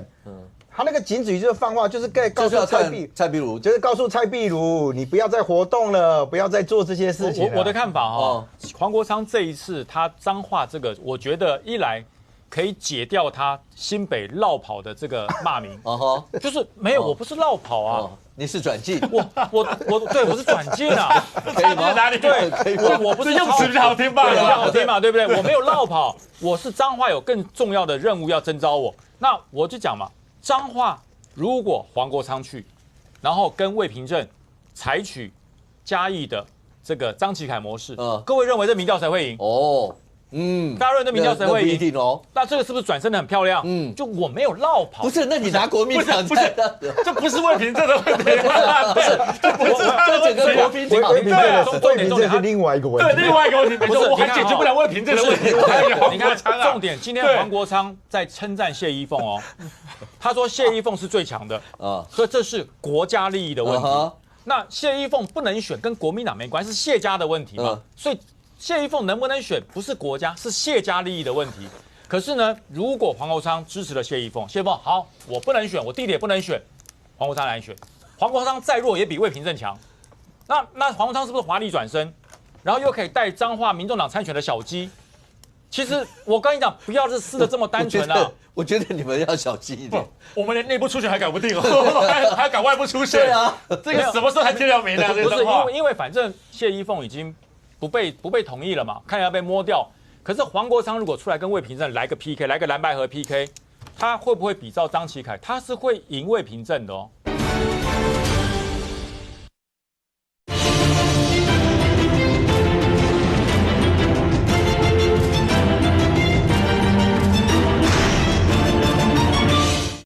谢依凤已经不被同意了嘛？看要被摸掉。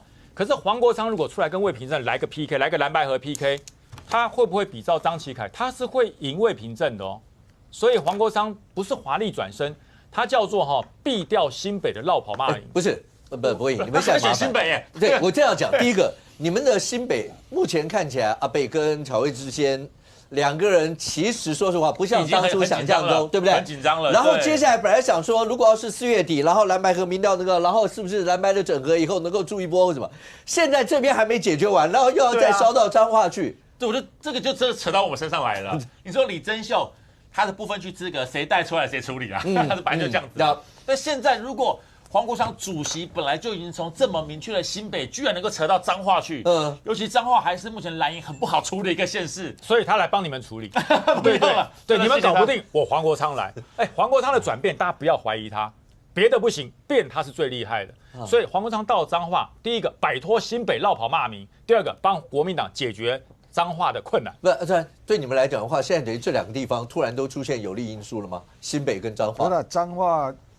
国民党不会理黄国昌嘛？不然黄国昌就喊一喊而已啦。他们喊这有什么意义呢？就只为了蔡壁如吗？不是喊一喊就把自己的位置再垫高一点嘛。那像刚将军的说法，就是你一讲完之后，黄国昌就说：“对我民调一定赢魏平镇的。”对不然你来找我讲不然我们来民调。国民党不会理他萧景田不会理他，你哪位啊？我为什么要理你啊？我们就要提魏平镇，关你什么事啊？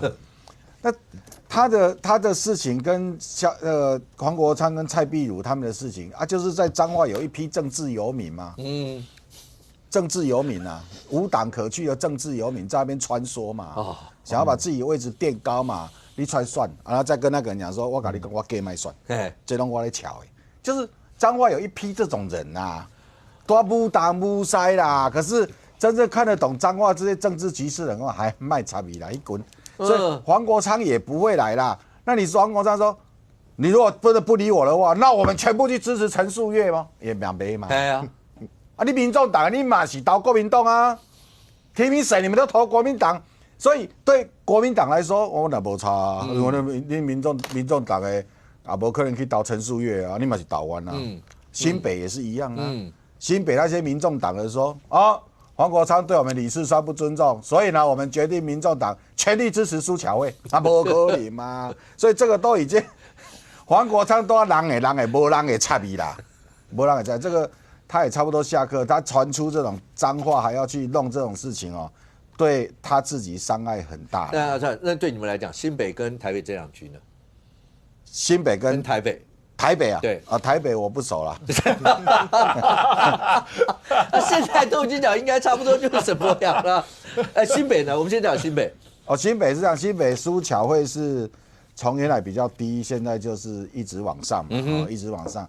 那还看不出它会停止的迹象就是说那个稳往上。对。那李世川是这样，李世川我觉得他的节奏跟他的起手式实在是太烂了，真的太烂了。大家对他的印象跟他现在表现出来的完全不一样啊。才问到一个双河塞车的问题，他其实不难呢，他只要问一下新北市交通局，问一下说，这条人在问我，跟他讲，你们现在新北有什么双河的交通的计划，先跟我讲，因为这个资讯苏巧慧不会有，就是新北交通局才有这完整的资讯嘛。可是他就说等我上任了，然后今天李世川又跑出来讲一句，他昨天不是讲说等他上任吗？有，他今天出来讲什么？他说没有啊，双河没有塞车啊。他说双河没有塞车啊。所以这种东西起手是不好，然后又没办法展现出大家认为我讲了。在工程面，大家认为李世川比苏巧慧专业，这当然没有问题嘛。可是他现在几个题目下来，他并没有展现说我这一块可以遥遥领先苏巧慧。这个是他现在比较可惜的地方啊。可是我现在是这样啦，就是侯友宜都还没动啦。等到侯友宜整个市政府动起来以后啊，整个跟这个李世川的团队整个结合在一起，以后苏巧慧只要打这个李世川的政策，只要这个侯友宜的团队出来回说苏巧慧你都乱讲，你的数字是错的，这样就很快就可以帮这个李世川解，李世川就去提他正面的东西，苏巧慧的攻击就侯友宜的团队出来回，所以我才说侯友宜的团队现在还没有进到那个阶段，整个动起来，所以现在看不出来这个李世川。会再往上，好像就是已经到了高点，开始要往下的感觉。不过如果这样的话，对国民党来讲，不可能丢掉新北嘛。新北太重要了嘛。其实彰化也很重要，第7都。对。那人口这么大，可是现在看起来有很多的地方对国民党来讲的话，不管郑丽文说那个去政协会是不是选战的大利多还没看到，但是看起来有很多的地方，事实上都不像想象中这么稳。我觉得彰化国民党几乎是没救了，几乎是没救。那我觉得讲黄国昌去选彰化，那是在搞他啦。讲说处理一个李珍秀，也要跟你讲说黄国昌的能力有问题，然后现在又跟你讲说要去选彰化，彰化那种大县，你完全没有渊源，对啊，怎么可能要选到倾家荡产的，对不对？黑是修嗨嘛，哪有人真的要选？他真的要选，我跟你讲，国民党真的会让他了，反正我也没有人，对不对？你选完之后，你是就怕选立委吗？也不可能啊！你真的要的话，你自己去筹。彰化一个选下来没有2亿，你看我们有没有办法选？那根本不可能的事情。国民现在就是民众党内不停的在斗嘛，处理李珍秀也要斗，也要去讲说黄国昌明明就是柯文哲要的，对不对？然后就说黄国昌的能力有问题，然后现在又跟你讲说你去选那些塞魁。那新北的问题，新北的选举当然，民调看起来就是说苏巧慧已经追上来，但新北的选举的主要的因素就不在那边，在那个右手拿 CIA 钱，左手拿中共钱那个钱的人嘛，对不对？你今天来讲，双北的流动这么密切，双北的流动，我补充一下，他刚讲的是很有可能会参选另外一个县市的某一位人士。那你双北流动这么密切，你这个地方，每天我在台北市上班，晚上回到新北住，对不对？你民进党提了这样一个人，大家去看一下他那个网站，他的网站辟谣专就辟成什么样子啊？对不对？有多少谣言要辟？他的语录可以做多长？如果他参选的话，我跟你讲都不用蒋万安，他们民进党在讲说他可以什么攻击蒋万安、牵制蒋万安，我想拍谁不用？我跟你讲，到时候就像博弈这种人，就每天要开口水战打不完，太好打了嘛！我可不可以直接跟大家讲，你在讲的是哪一个县市啊？就台北市啊，对不对？OK， 对，博弈这些人，到时候就每天追着他打，因为大家都要声量，对不对？跟着蒋万安的声量不如打沈伯洋啊，对不对？你那时候你告诉我苏巧慧要怎么？你苏巧慧的声量是会大过沈伯洋吗？对，你告诉不要他跑。现在问题就是说没有人嘛，赖清德又偏偏要这个人嘛，对不对？这一个人会影响到民进党整个北部的战局。民进党在南部是一点问题都没有。但是就说这种外溢效益是很可怕的。OK， 大家看，当然你说像什么样的人，他讲说他也没有拿 CIA 的钱，没有拿老公，更不会拿老公那些。可是这些会在选战里面，如果真的是什么样，会造成那些困扰吗？就国民党的市议员全部都扑上去。那首都市长本来就是谈国家认同。要首都市长，新北市长不用。新北市长不用谈国家认同。首都市长一定要谈国家认同，因为你是首都的市长嘛，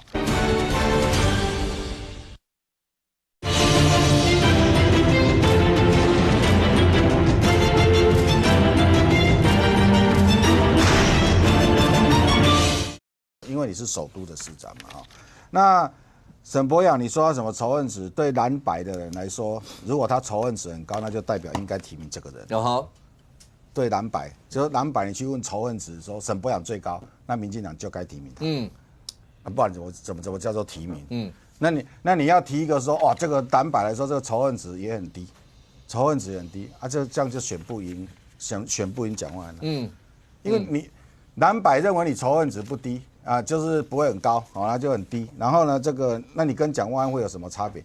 选举拉不出差别，你就没有票。你就没有票了。所以对民进党来说，那这一场这个首都之战，到最后一定谈国家认同，不可能不谈国家认同。那你说会不会首都的这个选举影响到新北？苏巧慧都没讲话了，大家紧张什么？你讲没出来啊？他怎么讲嘛？你怎么知道？你怎么知道？你怎么知道？他是哑巴吃黄连，你怎么知道？苦在心里面要怎么讲？你怎么知道？我不要讲一下，其实我是非常赞同沈伯洋出来参选的，我是非常支持他的。真的，你支持他就表示蓝营好选的意思？不是，我支持他是因为至少他敢选呐。因为民进党从上到下，从左到右，从男到女。提出来的人选有没有超过10位了？应该有吧。这几个月来，到最后除了有一位他本来表态要选，一直不被讨论的那个人之外，就只有沈伯洋目前感觉起来是愿意接战。至少他回答是说，如果有需要，他愿意出战。你去看其他所有的，没有一个愿意来战。以前民党是以敢战、善战、愿意战出名的，大家在野的时候。这个我补充一下了这个对民进党来说是叫艰困选区。那艰困选区就是党中央征召。那党中央征召你说你要选，那另外一个说法就是你在求官，反正你选输了有部长可以做。那你说啊，这个我不要选啊，不要选就是你拒战。好，所以当你的名字被拉出来，我不选，你不选就是拒战。那你要选就是求官，反正你也选不上啊，你选不上，改天还可以当部长。所以这些话，这个支持这个沈伯洋支持谁的这个朋友，你们都不用听这些，因为不选叫做拒战，然后选的叫求官。那反正就是对民进党来说，民进党在这一场首都的选举，选对会跟党主席最后做的决定，如果蓝白觉得他仇恨值很高，那这个提名这个人就对了。这样我直接问一下，如果国家认同的话，我们就把最近跟中华民国台湾有关系的，包括军购啦，所有这些摆在这。今天有一场秘密会议的，对，结果呢？为什么？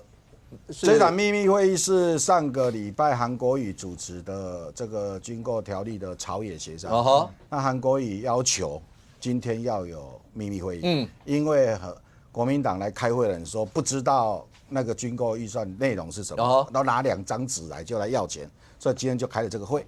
今天开了这个会大概有1半以上的人都听过了，那没听过的人没几个，没听过就包括王一川，王安祥，这个民众党王安祥跟刘淑彬，那国民党今天只有来陈永康跟赖士葆，其他的国防外交委员会的国民党的通通没有来。那今天的秘密会议里头谈了很多事情，而这个事情是过去有一些也没有揭露的，在今天里头我们也听到了。那听到了，民众党的人听完之后都懂了。因为我们今天还有质询 ，OK， 就质询那是不对外的。那质询完之后，民众党的王安祥也听懂了，刘淑彬也听懂。那很可惜就是国民党没有了因为陈永康本来就懂，陈永康本来就懂那1.25兆是什么，所以陈永康没有反对1.25兆。那这一个，所以今天开完这个会之后，就是这个礼拜还会再协商。那韩国也要求今天大家要来开会，那国民党包括牛煦庭啊、黄建斌啊、徐巧芯啊，他们都不来。不来，到时候在礼拜三协商的时候又说我们都不知道，我们都不知道你们怎么拿2张纸就要来要钱，诸如此类。所以今天他们没来很可惜啦，因为今天这个国防部的这个秘密会议头多讲了很多事不是只有我第一次听，就是说我们其他的人来听完之后，他们都跟我讲说这几个是上次没有讲的。那几个其实今天那个会议是蛮关键的，因为是这一段期间的变化。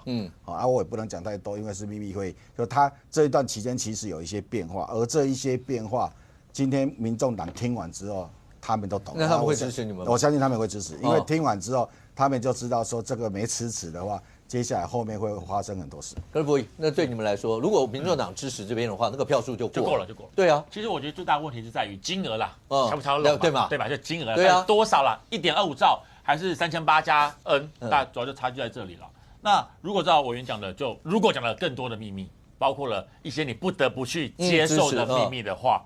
那我相信，就算是蓝营的党中央也会做一些调整啦。那个N， 可是你们没有去啊，没有去就不知道那个变化性到底在哪。这个的确我没办法回答这个部分，因为我不确定。但是如果真的如委员讲的，那我觉得党中央赶快来确认一下。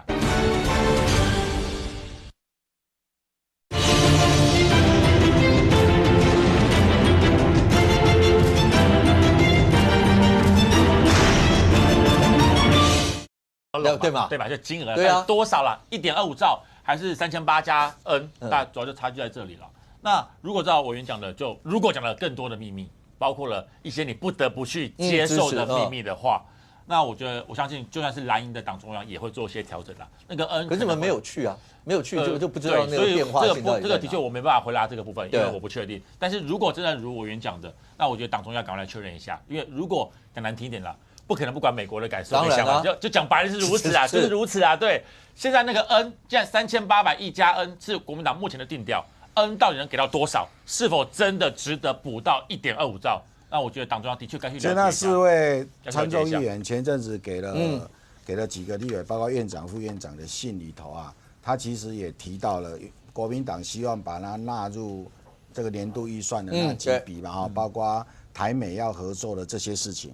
那今天也谈了这些事情的重要性，就是重要性，就是说这个重要性对美国来说，因为美国那个参众议员他们已经表达说，后面国民党本来要把它编年度预算的事情，为什么要拿来特别预算？这个他们也表达他们的忧心跟提醒嘛，那所以今天大概我们也都听到了那一些理由 ，OK， 那一些理由，那所以我可以这样讲，包括今天在场的陈永康刘书斌跟王安祥，他们听完的这个表情还有大家沟通的这个过程，基本上他们都会支持1.25兆。OK， 应该是这样。那我相信党团会是跟包括人说要沟通一下，因为毕竟他现场听完了，我相信他会直接告诉他，包括我们党团真实应该要怎么样去做，才能够也许让台美的关系变得更友善。OK， 我相信必须要转达，也是他去参加这会议的最主要的目的。来，将军最后1分钟问一下，其实包括古立言，你知道他已经多次的，不管是发文啊，跟各政党之间见面啦，所有这些，而且他在 AIT 的团队到圆山指挥所，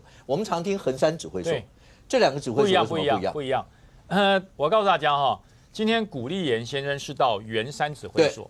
圆山指挥所是什么呢？我想圆山指挥所叫做英文代号叫做 EROC， 它是行政决策的军政应变中心。什么叫军政应变中心？就是如果作战起来，总统会在里面。OK， 行政院长、各部会的首长会在这里面。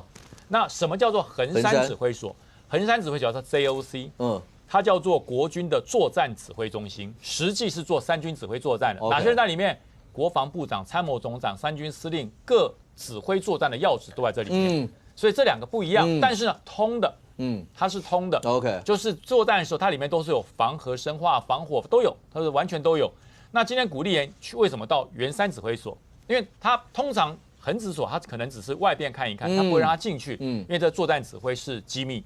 那圆山指挥所呢，它是军政协调中心，所以里面，所以你看后面的那个牌子都有，它是军政指挥中心，它要进去做协商、做协调。所以也就是说，这代表什么？可是我以前在国防部的时候，我没有看过 AIT 的处长事情，我没有看过，因为他们也会避嫌，他们会避嫌。可是这个有一个战略性的一个展示，叫什么？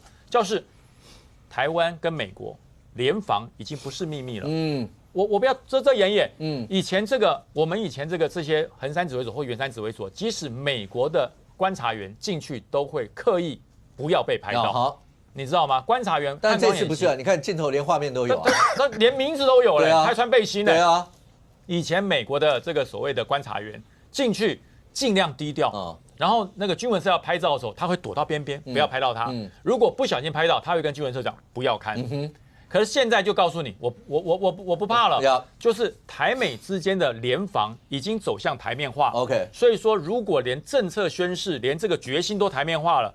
那你在作战的武器方面，你不能再推推延延。所以我刚刚和博弈刚讲那个，我告诉大家，陈永康也好，赵少康也好，他们说什么？现在在讨论叫做国防特别条例，不是国防特别预算哦，只是条例而已。你条例过了，进入预算审查，你可以去减、去删、去动嘛。OK， 可是现在你连条例都不过。你自己搞个什么3800亿加什么4000亿，那就是胡闹嘛。所以我才说今天相信进去听的应该都听懂了。可是呢，会不会胡闹？我要给我周他，一样会胡闹，他不会让你过。未来到底中国条例呢？那在这个礼拜，那刚刚讲还会再协商了这些，那未来会怎么过？那对于两岸之间的关系，然后包括我们自己的防卫上面，那会有什么影响？大家当然会观察的。对国内政坛来讲的话，那刚才前面所讲的事情，未来会怎么发酵？尤其2026会有什么影响？我们大家拭目以待。非常现场所有来宾，也非常谢谢观众朋友收看，谢谢妹子妹，我们明天见，拜拜。